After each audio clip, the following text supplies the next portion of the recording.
আসসালামু আলাইকুম এভরিওয়ান, সবাই কেমন আছেন? আমরা আলহামদুলিল্লাহ ভালো আছি। আশা করছি আপনারাও ভালো আছেন। সবার ঈদ কেমন কাটলো? তো ঈদের জন্য আমরা একটু বাইরে যাব, মানে ঈদের দিন তো বের হতে পারি না। ঈদের পরের দিন কোথায় গেলাম, কী করলাম সেই ভিডিও আপনাদের সাথে শেয়ার করব। এখন একদল পার্টি আসবে, কমেন্টে লিখবে রেডি হয়ে এত রং করছে ক্যামেরার সামনে। আসলে এগুলো নেগেটিভ মাইন্ডের মানুষ, এগুলো বলবেই। তো আমি শুধুমাত্র আমার শুভাকাঙ্ক্ষী যারা আছেন তাদের জন্য ভিডিওটা শেয়ার করছি।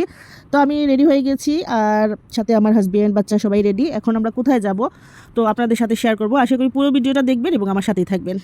তো আমরা রেডি হয়ে কিন্তু একটা সিএনজি নিয়েছি, যেহেতু আমরা বাসা থেকে বেশি দূর যাব না, তাই আমরা সিএনজি করে নিয়েছি। আর আমরা সিএনজিতে অলরেডি উঠে পড়েছি, এখন রওনা দিব। চলুন কোথায় যাই দেখা যাক। তো অলমোস্ট কিন্তু আমরা আমাদের ডেস্টিনেশনে চলে আসছি। আর কোথায় আসছি আমি অবশ্যই এটা আন্দাজ করতে পারি, যে আপনারা দেখলেই বুঝতে পারবেন আমি কোথায় আসছি। আসলে এটা আমার বাসা থেকে খুব দূরে নয়, 200 থেকে 250 টাকার ভিতরে কিন্তু ভাড়া দিয়ে আসা যায় এই জায়গাটায়। আর খুবই সুন্দর, স্পেসটা খুবই বড়। আসলে সিলেটের মধ্যে যতগুলো দেখার মতো জায়গা আছে, ঘোরার মতো জায়গা আছে, সেগুলোর স্পেস কিন্তু খুবই বড় থাকে। তো যারা যারা সিলেটে আসছেন তারা অবশ্যই জানেন। তো আমি এমনিতেই প্রকৃতি ভালোবাসি, কোনো অকেশনে যদি মানে বেড়াতে যেতে হয় তাহলে আমি প্রথমেই পছন্দ করি যে কোনো একটা প্রাকৃতিক এমন একটা জায়গায় যাব যেখানে গেলে মনটা ভালো হয়ে যায়। আর যেহেতু এটা ঈদের তৃতীয় দিন ছিল, হ্যাঁ তৃতীয় দিন ছিল, অনেক মানুষও কিন্তু এখানে আসছে চা বাগান দেখতে, ছবি তুলতে, ভিডিও করতে। তো খুব ভালো লাগছে। আচ্ছা, আগে কিন্তু এখানে কোনো ওয়াকওয়ে ছিল না, কিন্তু এবার এসে দেখি চা বাগানের মাঝখান দিয়ে একটা ওয়াকওয়ে করেছে, খুবই ভালো লাগছে। আমার কাছে খুব ভালো লাগে, কারণ আমি সিলেটে জন্মগ্রহণ করেছি এবং সিলেটের মানুষের যে মন মানসিকতা, ঠিক তার প্রমাণ মিলে কিন্তু সিলেটে বেড়াতে যারা আসেন তারা কিন্তু নিজেই রিভিউ দিয়ে যান যে মানুষ যেরকম, আর সিলেটের জায়গাটাও কিন্তু সেই রকম। আসলে খুবই সুন্দর আমাদের সিলেটের প্রাকৃতিক সৌন্দর্য। পর্যটনের দিক থেকে যদি বলতে হয় তাহলে কিন্তু সিলেট একদম সেরা আমার কাছে। সিলেটের মানুষও ভালো, সিলেটের জায়গাগুলো কিন্তু খুব সুন্দর।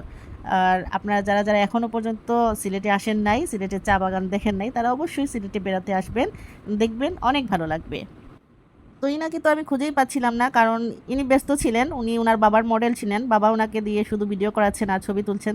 তো বললাম আসো আমার সাথে একটু ভিডিও করে নাও। তো তারপর তাকে নিয়ে আসলাম, বললাম যে মাম্মির সাথে একটু ভিডিও করো। সাধারণত তারা তো বাইরে যায় না, বাসার ভিতরেই থাকে, বাইরে গেলে তারা আসলে খুবই আনন্দ করে। তো এখন কিন্তু আমার বড় ছেলে আমার সাথে একটু ভিডিও ক্লিপ নিচ্ছে, আর সে কিন্তু খুবই ভালো। আর কারণ আজকে যে ভিডিওটা আপনারা দেখতে পাচ্ছেন সম্পূর্ণ ভিডিওটাই কিন্তু তার জন্য, কারণ প্রত্যেকটা ভিডিও ক্লিপ সেই করেছে। তার জন্য সবাই দোয়া করবেন। সেদিন কিন্তু সে গুড বয় হয়ে গিয়েছিল, কারণ সে তার নিজের ইচ্ছাকৃতভাবেই কিন্তু ভিডিও করে দিচ্ছিল। অন্যদিন দেখা যায় যে তাকে যদি আমরা রিকোয়েস্ট করি তারপরেও কিন্তু সে ভিডিও করে দিতে চায় না। যাই হোক, সে গুড বয়।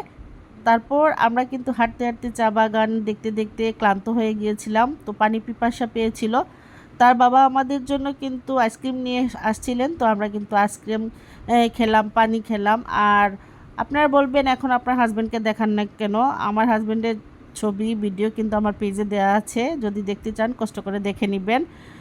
যাই হোক, তো আমরা এখন একটু সময় ব্রেক নিলাম, মানে এখানে দাঁড়িয়ে দাঁড়িয়ে আইসক্রিম পানি খেলাম, তারপর আবার চা বাগান দেখবো, ঘুরবো। আর ওই জিনাকে দেখেন, ইনি হচ্ছেন ওনার বাবার মডেল। ওনারা যেখানেই যান বাবা ব্যস্ত থাকেন ছেলেকে নিয়ে, ছেলের ছবি তুলতে আর ভিডিও করতে। আপনারাও সাথে সাথে চা বাগানের ভিউটা দেখে নিন। আসলে এখনও ভালো করে বৃষ্টি হয় নাই, যখন বৃষ্টি হবে তখন কিন্তু কুড়ি বের হবে, আরও সবুজ, আরও সুন্দর লাগবে দেখতে। তো কিন্তু দুই পাশে কিন্তু চা বাগান, আর মাঝখান দিয়ে রাস্তা।